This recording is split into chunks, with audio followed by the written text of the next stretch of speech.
성령님께서 나를 통해 써가시는 성령님의 이야기가 아닐까 하는 생각이 참 많이 들더라고요.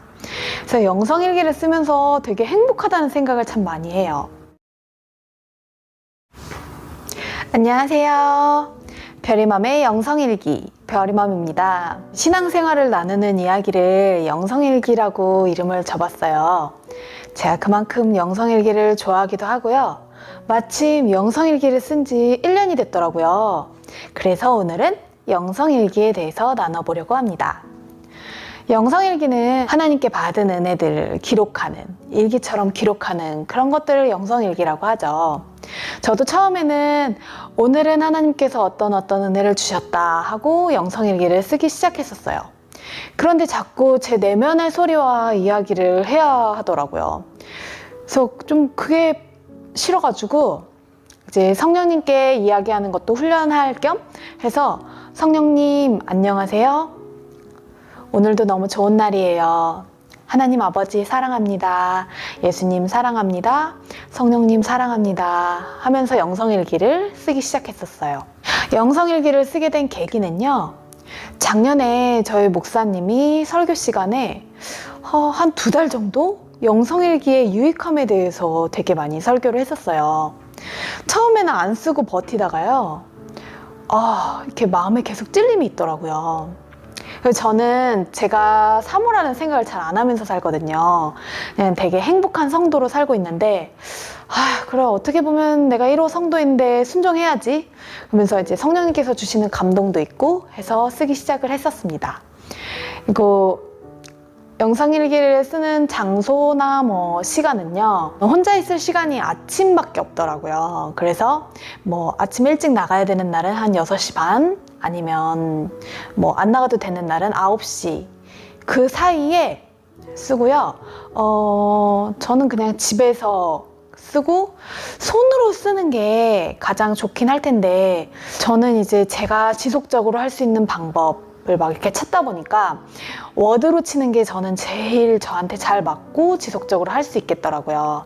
그래서 저는 워드로 치고 있고 아침에 쓰다 보니까 그 전날에 대한 이야기를 성령님과 이렇게 이야기 나누면서 쓰고 있어요. 영성일기의 유익한 점은요 너무너무 많은데 가장 좋은 건 하루 동안에 기억할 수 있는 일이 많지 않잖아요. 저도 영성일기를 쓰기 전에는 그 전날의 일을 생각해보면 그 전날 별일이 없었던 것 같거든요.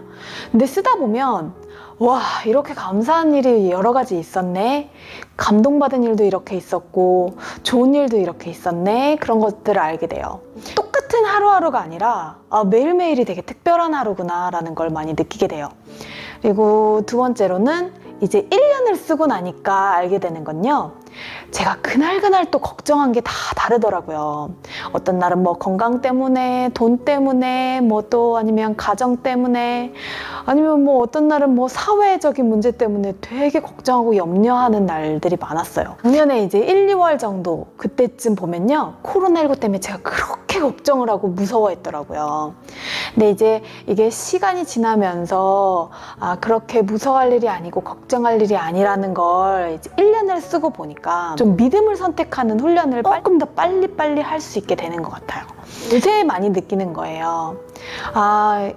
성령님께서 나를 통해 써가시는 성령님의 이야기가 아닐까 하는 생각이 참 많이 들더라고요. 그래서 영성일기를 쓰면서 되게 행복하다는 생각을 참 많이 해요. 저도 사실은 되게 의식의 흐름 따라 막 써가지고 영성일기를 되게 잘 쓴 게 찾기가 되게 어렵더라고요. 근데 그래도 용기를 내서 한 편 읽어드리려고 합니다. 2020년 4월 5일 사랑하는 성령님 안녕하세요.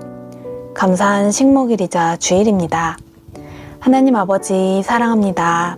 예수님 사랑합니다. 성령님 사랑합니다. 성령님, 은별이가 다음 주 금요일이면 골수 검사를 받아요.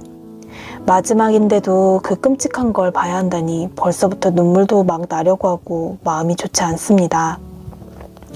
마취를 하고 축 처지는 모습을 보는 것도 마음 아프고 그 마취된 아이를 뒤로 눕혀 속이 빈 두꺼운 바늘로 골반뼈를 뚫는 것도 마음 아프고 다시 옆으로 눕혀 척추 사이에 긴 바늘을 넣어 척수액을 뽑아내는 그 과정을 저는 봐야 하니까요.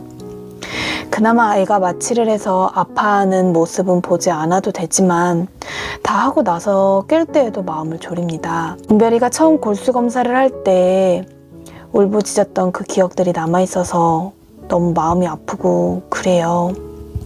성령님, 그래도 잘 치료되게 하실 것에 감사드립니다. 성령님, 이제 마지막이 다가오니 그동안 같이 고생했던 사람들이 생각이 나고 눈물이 나요. 어떻게 위로를 할 수 있을지, 어떻게 기도할 수 있을지 가르쳐 주시지 않으시겠어요? 그래도 아파만 하는 것이 아니라 더 건강하게 희망을 주고 아픔을 함께하는 사람들이 있다는 것을 알려주는 좋은 글을 쓸 수 있으면 좋겠다는 생각을 해요. 성령님, 함께 해주실 것에 감사드려요. 모든 사람이 다 건강하고 하나님 은혜 안에서 더 행복했으면 좋겠습니다. 성령님, 성령님의 손을 붙잡고 나아갈 수 있도록 붙들어 주시지 않으시겠어요? 주님 말씀 쓰면서 말씀을 믿으면서 나아가겠습니다. 제 괴로움과 아픔은 하나님 은혜로 이겨나갈 수 있습니다. 오늘 하루도 함께 해주세요. 감사드려요, 성령님. 여기까지는 제 영상일기를 쓰는 방법이었고요. 여러분에 맞게 한번 써보시기를 되게 권유해드리고 싶어요. 영상일기를 통해서 더 성령님께서 얼마나 함께 계시는지, 오늘 하루 동안에 주어지는 은혜가 얼마나 큰지 더 깊이 경험하게 되실 거라 믿습니다. 영상일기는 2주 후에 다시 뵙겠습니다. 다음에 다시 봬요. 안녕.